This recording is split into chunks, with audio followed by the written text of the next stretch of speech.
Hello বন্ধুরা, জানি গরমে তোমাদের সবার হাঁসফাঁস অবস্থা।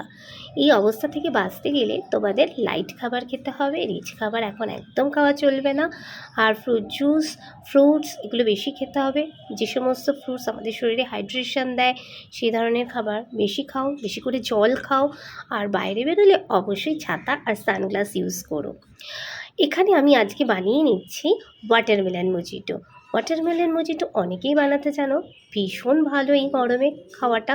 ওয়াটারমেলন জিনিসটাই গরমের জন্য ভীষণ ভালো, আমাদের শরীরে ভীষণ ভালো হাইড্রেশন দেয়। আর তার সাথে পুদিনা পাতা দিয়ে নিয়েছিলাম, সব দিয়ে মিক্সি থেকে একটু জুস বার করে নিয়েছিলাম। তারপরে মাম্মামের ইচ্ছার জন্য ওখানে স্প্রাইট দিয়েছি, একটু বিট নুন, একটু জলজিরা আর এই পুদিনা পাতা। কি ভালো লাগছে দেখো, আমার তো দুর্দান্ত লাগে। সাথে মাম্মাম, পাপা, আমার মা সবাই খেয়েছে।